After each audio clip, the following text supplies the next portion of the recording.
Hello and welcome back to Live from Paris here on France 24. It's time now for all today's business news with Owen Fairclough. Hello, Owen.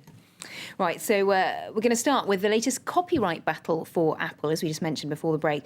And this is one that affects one of its most important markets as well. Yeah, absolutely, Lorna. Apple has been tied up in legal battles all over the world over the past few months over various patent infringements with the likes of Samsung and so on. But this one, as you say, is a big one because it does affect not only the country where it manufactures those iPhones and iPads, but also one of its fastest growing markets. Apple is tied up in a legal dispute with ProView, a company which claims it conceived and still has the rights to the iPad name. Well, let's get some more on this from our correspondent in Beijing, Paul James. Paul, good morning to you. Perhaps we should start if you just give us the very latest on where things stand on this latest court battle involving Apple. Well, Apple finds itself in court in Shanghai today in a legal battle that stems back well over a decade. I'll take you through a bit of the history. ProView Technologies, back in 2000, trademarked the name iPad for a tablet computer that it had created. Move ahead a few years, and Apple comes out and wants to buy up the trademark and goes out and negotiates. What happens is ProView says, no, we don't agree to the terms that you've come forward with, so Apple in turn sues. Now a court late last year here in China ruled that Apple was in the wrong. So ProView Technologies in turn decides, well, we're going to file our own IPR case, and has been able to successfully shut down Apple's sales of its popular iPad tablets here in China. And this is the latest salvo in Shanghai to where the iPad may be shut down as well. And Paul, Lorna Shaddock here from the newsroom. Now, many people outside China won't have heard of this company, but it's actually been in big trouble leading up to this case, hasn't it? It certainly has. It's a Taiwan-based company. It was its Shenzhen subsidiary here in mainland China in the south that successfully sued to get Apple into the situation that it finds itself in now.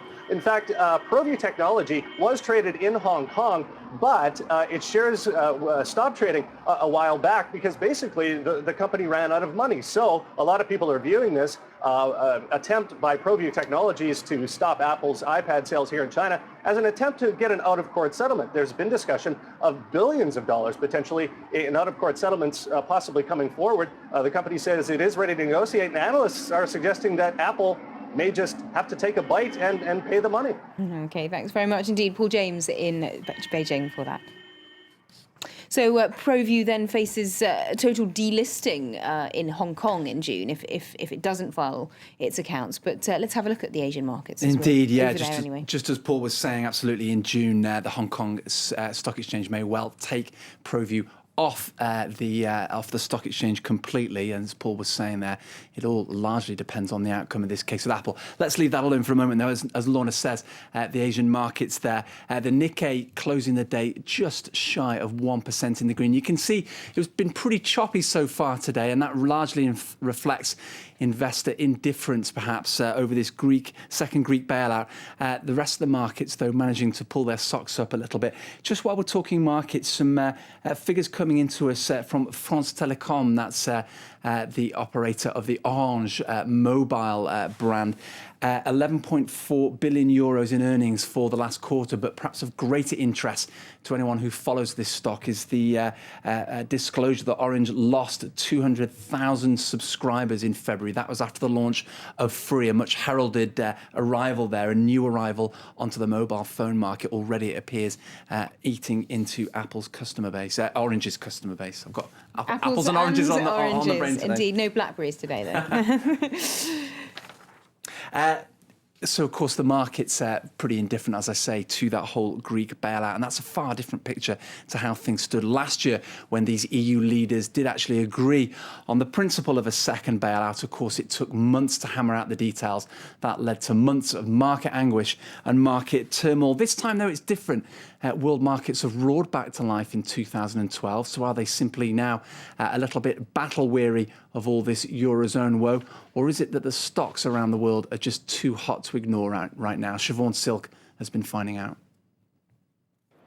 Wary investors could be ready to pump more money into US markets after the Dow Jones crossed an important psychological barrier.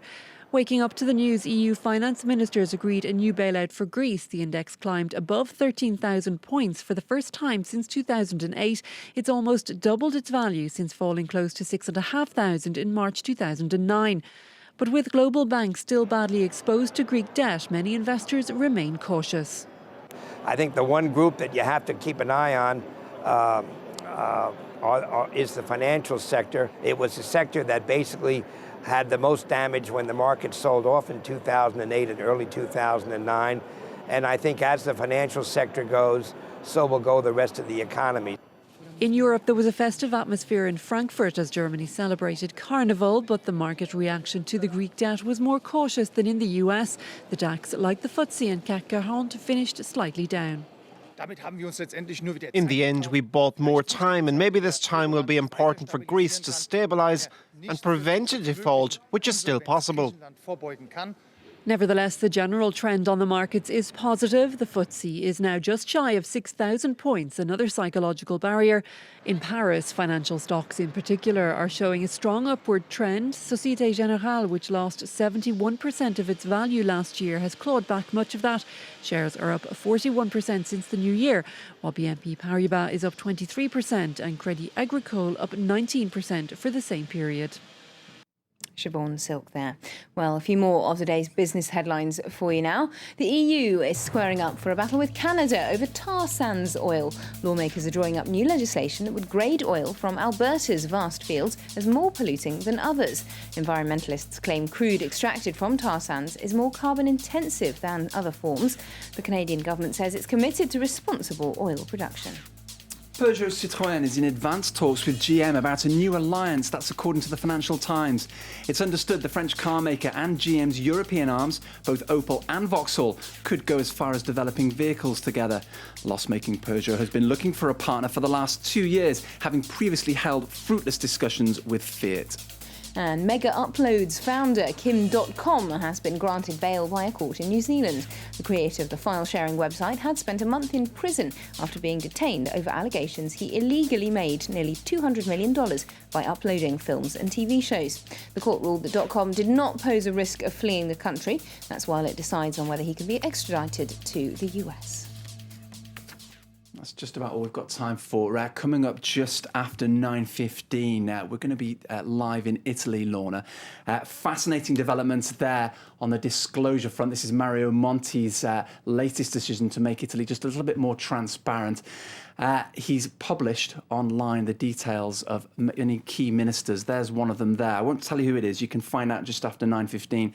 But I will tell you that she made 7 million euros last year, which is pretty good salary for a government minister. Indeed, lucky her. So we'll be live in Rome from that. I should tell you in the interests of full disclosure that I keep my yacht moored up on the Seine. And Lorna keeps her Ferrari. I forget where, Lorna, in your garage somewhere. In a lovely area of Paris. There you go. It shall remain nameless. Thank you very much indeed, Owen, for that look at today's top business news. And as Owen said, more to come later on. That's just about all from us for now, though. Many thanks for joining us. And don't go away, because Claire will be here with more headlines just after the weather.